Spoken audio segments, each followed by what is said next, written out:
Welcome to the special edition of Pacific Magazine. I'm Airman First Class Ashley Powell, and today I'm on the beautiful island of Guam, where Operation Christmas Drop is underway at Andersen Air Force Base.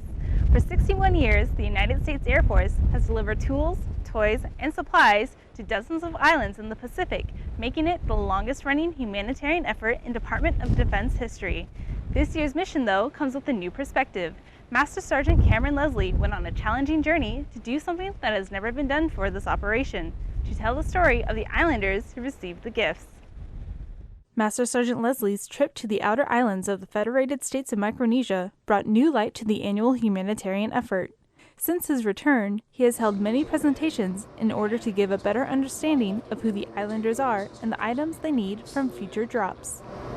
This is part of why we do what we do. Not only do they not have much, there's no factories, there's no gas stations, there's no income. Basically, my goal was to capture Operation Christmas Drop from the islanders' perspective. I wanted to see what they saw. I wanted to experience what they experienced. And then from there, I spent an extra week and a half integrating in with them and learning their traditions and what they ate and how they lived, and I was able to capture who they were to know who we're dropping this stuff to.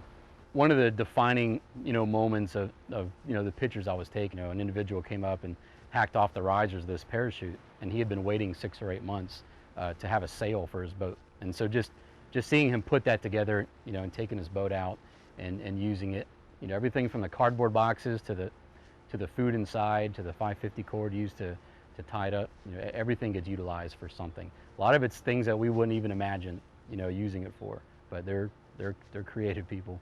Communities from all over Guam and Japan collect donations and raise money at multiple events throughout the year in order to support the operation. It's such a large-scale effort. We rely very heavily not just on people that wear uniforms, but our spouses and loved ones that come in and help volunteer. Significant impact that the local community and community leaders have made. Our hearts go out to all the hard work that everybody has put in to make this happen.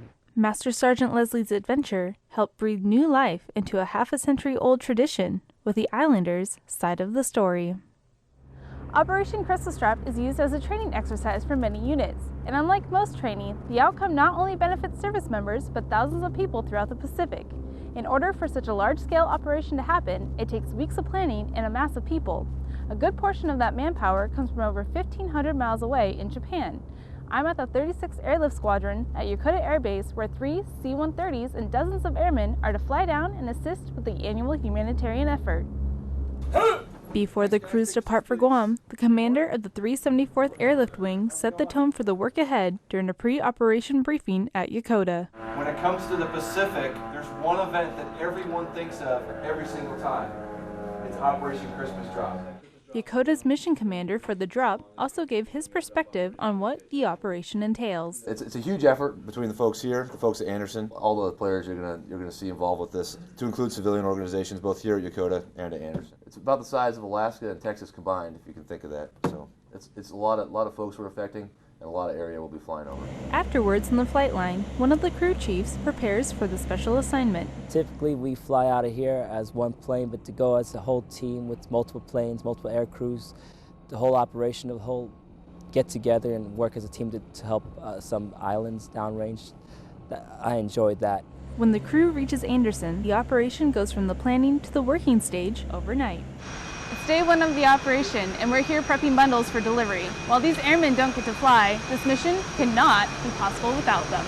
While the central location for the mission is out of Guam, it takes teamwork and coordination from units all the way from Yokota Air Base in Japan. Before the bundles can be dropped, they must go through an extensive packing and rigging procedure, and it takes skilled airmen to do the job. We've rigged up about 57 bundles of donations. Everything we're dropping is non-recoverable, they're low cost, and the parachutes we use are old Army personnel chutes that are no longer in service. Through intervals of rain and blistering heat, the riggers, along with volunteers from other areas, quickly complete the meticulous work in order to stay on the tight drop schedule. Being here and doing a humanitarian mission instead of just training, you just feel like your work's getting put into something more important than just training every day. It just makes you feel accomplished that what you train for is getting put to work and helping other people. Even when pressed for time, they are still able to reflect on the meaning behind the mission. Well, Christmas is a special time of the year where you spend time with your family, celebrating traditions and exchanging gifts. But this year, I get to spend my time in Guam, bringing bundles for the families in the Micronesian islands. And it's a lot of hard work, but at the end of the day, you see the result and it's really satisfying. And we get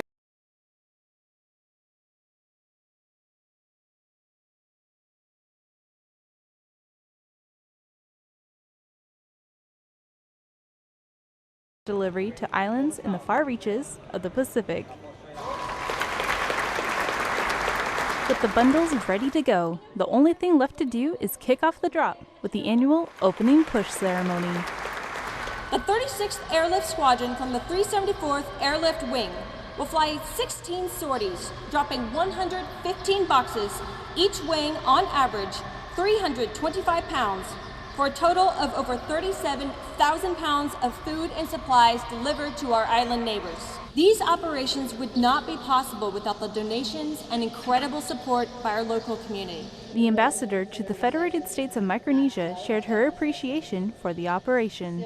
It's not the goods that they get that make these gifts so important, but the realization that someone out there cares and that people are reaching out to share with them. The tradition of the Christmas drop is just one more example of U.S. generosity and the military's positive role in relationship building.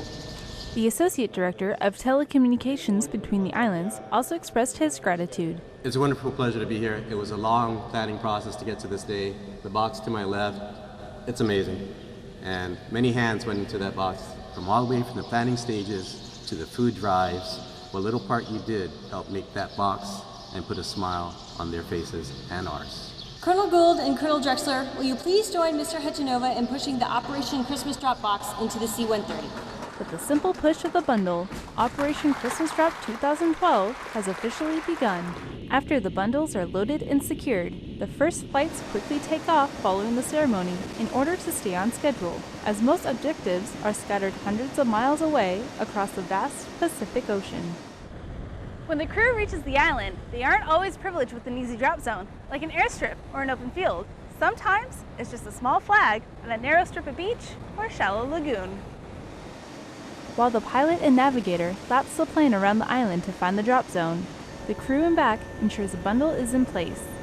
Once the ramp and door are open and the target is located, there is only a short window to cut and release the bundle in order to make the drop a success. Here, green light is a go. Green light, on. Red light, on. Cuts to Merry Christmas. How'd that look, load? That look on. And we worked real hard going into planning this for the past few months, and really good to take time out of my busy holiday season just to give them a better Christmas and all the supplies that they need and look forward to all year. It's amazing just to help people just deliver the supplies to the famished islands and all that, just be a part of something like that. Green light. With a swift cut of the J-knife, Airman Oberman pushes the bundle out the back of the low-altitude plane. In the blink of an eye, the parachute deploys and the package safely drifts down to the islanders who have patiently waited all year for this day. From the time the plane reaches the island to when they push the box out the back, it only takes a few minutes, but there are plenty more bundles where that came from. One bundle down, 50-something more that will continue to drop for the next 2 weeks leading up to the holiday. It's on to the next island. Normally during an airdrop, I'm up front navigating to our release point. Today was a little bit different because I was able to go in the back and kind of help out the load masters as far as repositioning the bundle. And then the most awesome thing I got to do was when we call green light, I assisted the load master pushing the bundle out. And it was a pretty awesome sight and experience to see that bundle depart the aircraft, the chute inflate, and just kind of drift down and land and go to the people that really needed it. The whole reason we're here supporting them. So that was a pretty awesome culmination of events here. So that was definitely different, and that was pretty much awesome. Made my day. Flying the world is only a small piece of what motivates Captain Taronic. I think this is kind of part of the reason I joined the Air Force, to go out kind of assisting a humanitarian mission and goodwill, and kind of helping us build partnerships in the Pacific here. Operation Christmas Drop grows every year with more bundles and islands added to the schedule. But quantity isn't everything. Master Sergeant Leslie leaves us with a final thought on how we can improve the operation for the future. First thought would be, to airdrop more, to collect more and airdrop more. Of course, the logistics of that, increases as well. But, it would be great to not just take random donations, but to actually, solicit for more practical items. The things that we're putting in the boxes that they don't necessarily need or have a practical use for. We got to get more focused on what we're sending to help, rather than just taking the random things that we don't use anymore. We dropped to 55, 57 islands, but there are hundreds of islands out there with people that need. That wraps it up for this special edition of Pacific Magazine. Reporting from Andersen Air Force Base in Guam, I'm Airman First Class Ashley Powell. And from all of us at Regional Media Center Japan, thanks for watching and happy holidays.